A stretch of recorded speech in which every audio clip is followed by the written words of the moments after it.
తెలంగాణ ప్రభుత్వంతో ప్రైవేట్ కాలేజీల యాజమాన్యాల చర్చలు మళ్లీ విఫలమయ్యాయి. ముందుగా ప్రకటించినట్లే రేపటి నుంచి రాష్ట్ర వ్యాప్తంగా కాలేజీలు మూతపడనున్నాయి. ప్రభుత్వంతో శనివారం చర్చించిన ప్రైవేట్ కాలేజీల యాజమాన్యాల ప్రతినిధులు ఇవాళ మరోసారి సమావేశమై చర్చించారు. అయితే ప్రభుత్వ స్పందనపై అసంతృప్తి వ్యక్తం చేస్తూ సోమవారం నుంచి కాలేజీలను నిరవధికంగా మూసివేయాలని నిర్ణయించుకున్నారు. సెప్టెంబర్ 21 లోపల పెండింగ్ బిల్స్ ను విడుదల చేయాలని ఉన్నత విద్యా సంస్థల association chairman Arora Ramesh demand చేశారు. ప్రభుత్వం విడుదల చేసిన టోకెన్ల బిల్స్ ను 1800 కోట్లను వెంటనే విడుదల చేయాలన్నారు. మిగిలిన పెండింగ్ బిల్స్ ను డిసెంబర్ లోపల ఇవ్వాలని అరోరా రమేష్ తెలిపారు.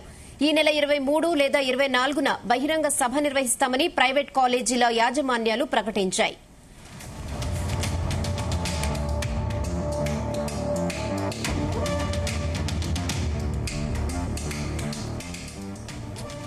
ఇదే విషయంపై మరిన్ని అప్డేట్స్ మా ప్రతినిధి సతీష్ అందిస్తారు. సతీష్.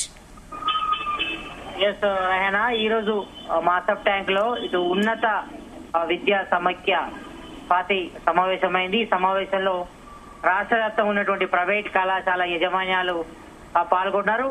అయితే ఇప్పటికే ఇటు ప్రైవేట్ కాలేజీలన్నీ కూడా సమస్యలతో సతమతం అవుతున్నాయి కాబట్టి మరి వెంటనే మరి ఫీజు రియంబర్స్మెంట్ బకాయిలు చెల్లించాలి అని కూడా ప్రధానంగా ఇటు ఉన్నత విద్యా సంస్థల సమైక్య ప్రధానంగా డిమాండ్ చేసింది. మరి ఇప్పటికే నిన్న డిప్యూటీ సీఎం మల్లుబట్టి విక్రమార్కతో సమావేశమయ్యారు. ఆ చర్చలు కూడా విఫలమయ్యాయి. మరి రేపటి నుంచి కూడా రాష్ట్ర వ్యాప్తంగా ఇటు ప్రైవేట్ విద్యా సంస్థలన్నీ కూడా బంద్ చేస్తున్నట్టుగా చెప్పారు. విద్యా కళాశాలలన్నీ కూడా మరి తమ సమస్యలు మరి పెండింగ్ ఫీజు రియంబర్స్మెంట్ బకాయిలు ఏదైతే ఉన్నాయో మొత్తం 7,500 కోట్లు వెంటనే రిలీజ్ చేయాలని కూడా వీళ్ళు ప్రధానంగా డిమాండ్ చేస్తున్నారు.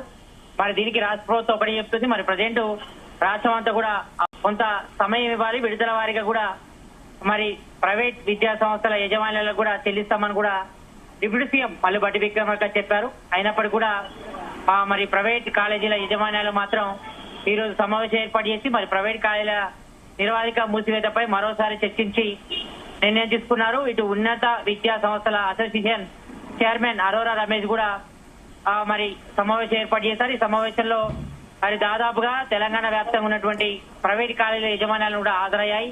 మరి రేపటి నుంచి కూడా కాలేజీలను నిర్వాధికంగా మూసివేస్తున్నట్టుగా ఆయన ప్రకటించారు. మరి సెప్టెంబర్ 21 లోపల పెండింగ్ బిల్లులను విడుదల చేయాలి, మరి ప్రభుత్వం విడుదల చేసిన టోకెన్ల బిల్లును కూడా విడుదల చేయాలని కూడా వీళ్ళు ప్రధానంగా డిమాండ్ చేస్తున్నారు. మరి ఉన్న పరంగా ఇప్పటికిప్పటికీ మరి 4,500 కోట్లు వెంటనే రాష్ట్ర ప్రభుత్వం రిలీజ్ చేస్తే మరి తమ కాలేజీల మూసివేతపై కూడా ఒక నిర్ణయం తీసుకున్నామని చెప్పారు. మరి ఈ రోజు సాయంత్రం 6 తర్వాత కూడా డిప్యూటీ సీఎం మల్లుబట్టి విక్రమార్కతో మరోసారి కూడా చర్చలకు వీళ్ళు వెళ్తున్నారు. మరి వెళ్లిన తర్వాత మరి అక్కడ రాష్ట్ర ప్రభుత్వం తీసుకునే నిర్ణయంపైనే మరి ఆధారపడుతుందని కూడా మరి ఇటు ఉన్నత విద్యా సంస్థల సమైక్య కూడా చెప్పింది.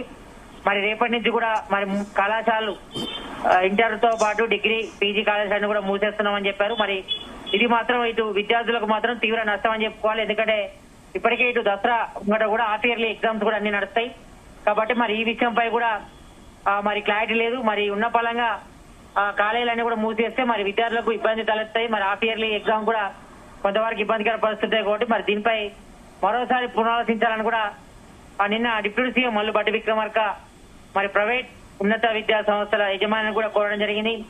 మరి దీనిపై కూడా వాళ్ళు దిగి రాలేదు.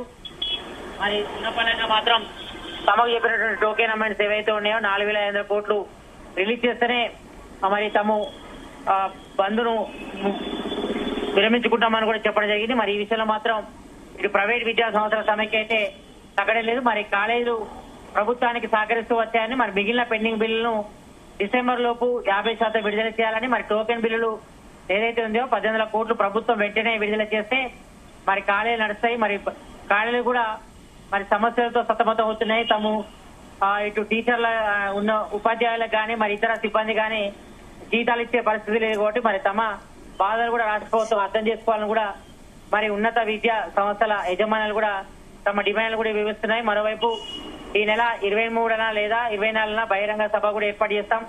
మరి ప్రైవేట్ విద్యా సంస్థల యజమానుల సమస్యలపై కూడా తమ గొంతు కూడా వినిపిస్తామని కూడా చెప్తున్నారు. మరొకవైపు రాష్ట్ర ప్రభుత్వం ఏమో మరి రాష్ట్ర ప్రభుత్వం వద్ద మరి డబ్బులు అయితే లేవని చెప్తున్నారు. మరి ఇప్పటికే 7 లక్షల అప్పులలో మునిగిపోయింది రాష్ట్ర ప్రభుత్వం కాబట్టి తమకు కొంత సమయం ఇవ్వాలి. మరి విడుదల వారీగా మరి ప్రైవేట్ కళాశాలల యజమానులు కూడా మరి పెండింగ్ బకాయిలు ఏదైతే ఫీజు రింబర్స్ ఉన్నాయో అవన్నీ కూడా చెల్లిస్తాం కాబట్టి మాకు కొంత సమయం ఇవ్వాలి. 2-3 నెలలు ఇస్తే మాత్రం మరి రిలీజ్ చేస్తామని చెప్తున్నారు. మరి ఈ విషయంలో మాత్రం ఉన్నత విద్యా సమైక్య సంబంధించి ప్రైవేట్ కాలేజీల యజమాన్యాలు మాత్రం దీనికి ససేమిరా అంటున్నాయి. మరి రేపటి నుంచి మాత్రం తమ బంద్ కొనసాగిస్తామని చెప్తున్నారు. అన్ని ప్రైవేట్ కళాశాలన్నీ కూడా మూసేస్తామని చెప్తున్నారు. మరి ఈ విషయంపై మరి రాష్ట్ర ప్రభుత్వం ఏం ఆలోచిస్తుందో చూడాలి. మరి మరోసారి ఈ రోజు సాయంత్రం చర్చలకు పిలుస్తున్నట్టుగా సమాచారం ఉంటుంది. మరి ఈ విషయంలో మాత్రం మరి సాయంత్రానికి ఒక క్లారిటీ వచ్చే అవకాశం ఉంది. మరి డిప్యూటీ సీఎం మల్లు భట్టి విక్రమార్క నివాసం ఇటు ప్రజాభవన్ లో కూడా మరి మీటింగ్ కూడా ఉన్నట్టుగా తెలుస్తోంది. మరి present deputy CM Mallu Bhatti Vikramarka ఢిల్లీలో ఉన్నారు. మరి ఆయన ఢిల్లీ నుంచి సాయంత్రం వస్తారు. వచ్చిన తర్వాత మరోసారి ఇటు ఉన్నత విద్యా సంస్థల సమైక్య పార్టీ సంబంధించి యజమానులతో కూడా మాట్లాడతారు. మాట్లాడిన తర్వాత మరి సమయం ఇవ్వాలని కోరుతున్నారు. మరి ఈ విషయంలో మాత్రం మరి పార్టీ ఏం ఆలోచిస్తుందో చూడాలి. మరి రేపటి నుంచి మాత్రం మరి యథావిధిగా మరి విద్యా సంస్థల బంద్ ఏదైతే ప్రైవేట్ కళాశాలలు ఏవి ఉన్నాయో అవన్నీ కూడా బంద్ చేస్తామని చెప్తున్నారు. మరి ఇది మాత్రం కొంతవరకు విద్యార్థులకు నష్టం చేకూరే అవకాశం ఉంటుంది. మరి ఇప్పటికే అన్ని కాలేజీలు కూడా ఎగ్జామ్స్ అయితే జరుగుతున్నాయి. హాఫ్ ఇయర్లీ ఎగ్జామ్స్ దసరా ఒకటే, ఎందుకంటే ఎగ్జామ్స్ అయిపోయిన తర్వాత దసరా సెలవు కూడా ఇస్తారు అన్ని కాలేజీలకు. కాబట్టి మరి ఈ విషయంలో మరోసారి మరి ఉన్నత విద్యా సంస్థలకు సంబంధించిన కాలేజీలు కూడా మరోసారి ఆలోచించి నిర్ణయం తీసుకోవాలని కూడా రాష్ట్ర ప్రభుత్వం కోరుతుంది. మరి ఈ విషయంలో మాత్రం మరి పార్టీ మాత్రం ఒకటే చెప్తుంది. మరి ఉన్న పాలంగా మాత్రం 4,500 కోట్లు వెంటనే రాష్ట్ర ప్రభుత్వం మరి ఫీజు రింబర్స్మెంట్ బకాయిలు విడుదల చేస్తే మాత్రం మరి విడుదల మిగతా సంబంధించిన అమౌంట్ రిలీజ్ చేయాలని కూడా వాళ్ళు కోరుతున్నారు. మరి ఈ విషయంపై మరి రాష్ట్ర ప్రభుత్వంతో ఈరోజు సాయంత్రం చర్చలు ఉన్నాయి కాబట్టి ఆ చర్చల్లో కూడా ఒక క్లారిటీ వచ్చే అవకాశం ఉంది. మరి చూడాలి. మరి ఈ విషయంలో మాత్రం రాష్ట్ర ప్రభుత్వం ఏం తీసుకున్నా కూడా కొంచెం ఆసక్తిగా మనం చెప్పుకోవచ్చు. Okay Satish, thanks for the updates.